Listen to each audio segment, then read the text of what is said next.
Today, we're going to put music onto the Amazfit GTR 4.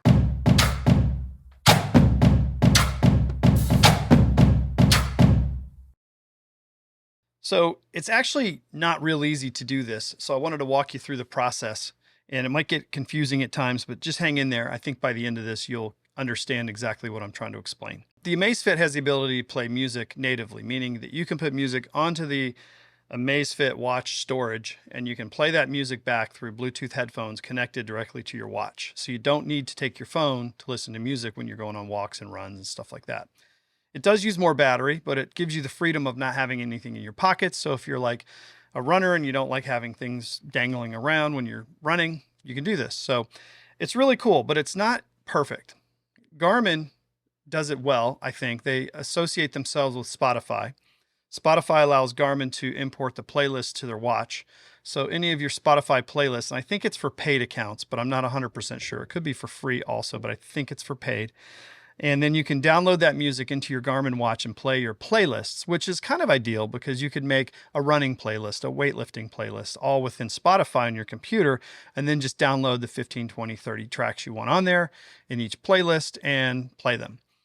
But I can't do that. I have the Amazfit, and so I can put music in folders kind of into the Amazfit. Now you can go in later and make playlists with the music once it's in the watch, but it's not real easy to do. And I just kind of do a pile of songs and hit random play and I play it. The watch has a couple different areas that it can play music from. You can play music from the watch music or from your phone music controller. So we're going to select watch music. You can see when you go in to the list, you can go to my playlist, which is all music, because I don't make a playlist, so to speak. You can see I have quite a few songs here, and you can play these songs. Now you're not going to be able to hear these, but I'm just going to go ahead and show you how you can track through them. And then you can also set repeat, or you can set, repeat whole thing or whatever. But anyway, you get the point. You can do it. So what we're going to do is leave this into watch mode. You don't have to do this to download music. It's just the way that it's set up right now.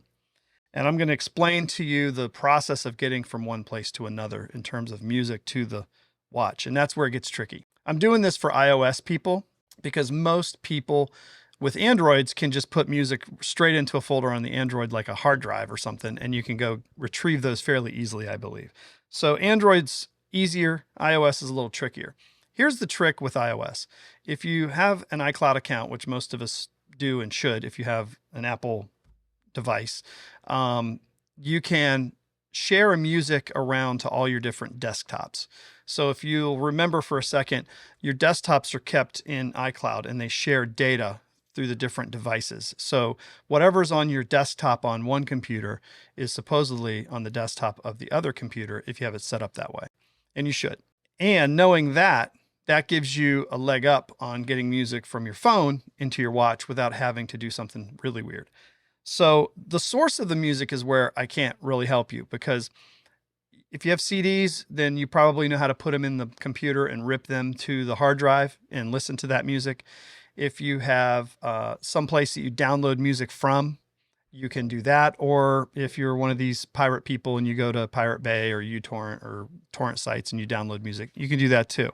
Whatever you do or however you acquire your music, that's your own legality to deal with. But what I would say is just get the music you want and stick it in a folder on your desktop, because that is a cloud-based shared location. So make a folder called Music for Amazfit, which is what I did, and then put it on your desktop and fill it and occupy it with the music that you want. And let's take a look real quick at what's here, first of all. So let's look at the file structure on your watch. And you do that by, you just go to Files. So you go to Files, or you can type File, and it'll come up Files. So on your file structure of your phone, you have iCloud, things that are on your phone, maybe things that are in iCloud Drive. So you could do that. You could put music on Drive or any other server type thing you have. But let's keep it all phone related. So let's go to iCloud Drive. So on iCloud Drive, you have different locations and folders and things like that. So on your iCloud Drive, you have everything that you've saved, papers, docs, things of that nature. But then you also have a representation folder here that says desktop. So you go over here to desktop, and that's the desktop that appears on all your computers, your laptop, your home computer, whatever, if you're iClouding things around. So then you go down on your desktop and lo and behold, here is the Music for Amazfit folder that I made. So you can look in this folder and you can see that all the songs are here. Now, if they're not downloaded to your phone, they'll have a little corner with a little cloud in the corner, and that'll mean that it's virtually represented here, but it's actually not on the phone. So what you would need to do is push and hold and download. Currently this says remove download, but if it is in the cloud but not on the phone yet, it would say download. So the easiest way to do that is to just go to this folder, Music for Amazfit, and just hit download now, and everything within that folder, it'll bring down to the phone 100%. You want to get there first. So you know where the music is, you've set up the folder on your desktop, you've brought the music in either from your CDs or downloaded them or whatever you did, and now you push the music over into that folder. You went on your iPhone, found the folder on your desktop within iCloud, and then you hit download all the music to your phone. So all of it's here. So let's go back to square one, like we have the music now. And if you look on the phone, you can see it has two different sources for music. Now, this doesn't matter for our purposes today, but it does matter just conceptually so you know what's going on. So if you go and look at music, you can see a little watch at the top of the face here. If you hit this little checkered button at the bottom, it says, where is your music coming from? So if you're walking around with the phone in your pocket, and you play phone music, you're going to control your phone controller. So you could listen to Spotify or Pandora and control it with your phone, fast forward, back up, rewind, whatever you're doing. But if you want to play the watch music, you have to hit watch, and it uses that source. So if you look at my watch music, you can see I already downloaded some stuff. Okay, you're in watch music now. If you sweep up, you can see you can go to my playlists. You can go to the all music icon, and you can see all the music you have. And from here, you can actually delete songs or put things on playlists or favorite them and things like that. So you're going to go all the way back, and we're going to stick with the watch music, and we're going to put this to the side for a minute, and we're going to get to work downloading the music from the phone.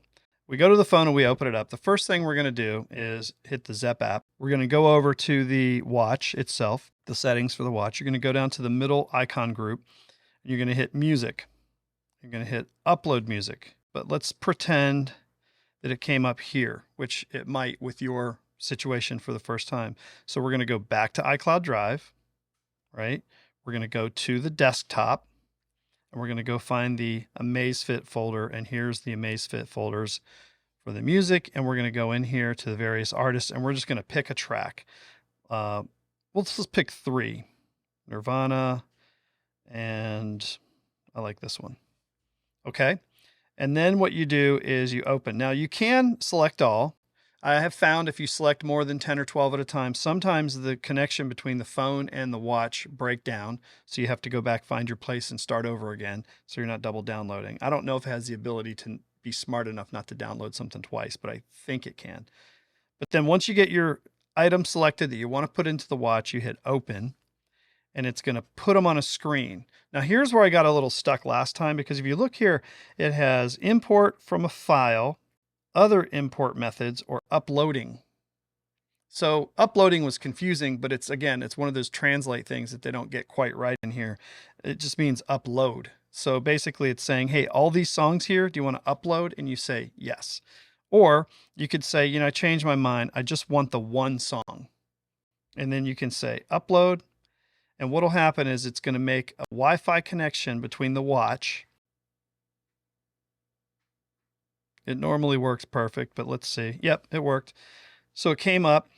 This is transferring songs, and you can see the progress bar, and this song is going in, and it's called Dumb by Nirvana. And it says we're done. So you hit OK, and there it is. So there's Dumb by Nirvana on my watch. So basically the process is acquire your music onto your computer, move the music into a folder on your desktop that's called something like Music for Amazfit. Make sure that iCloud is on and that music is shared around to all your different desktops and, most importantly, your phone. Then recognize where this location is within your phone so you can go back and find it, and then initiate the music upload process with Amazfit. Once it starts, point to the music you have on your phone that you've downloaded, and then hit upload to phone. Not really simple, but doable. So hopefully this helped you guys out. I know I struggled a little at first, but maybe this will be helpful.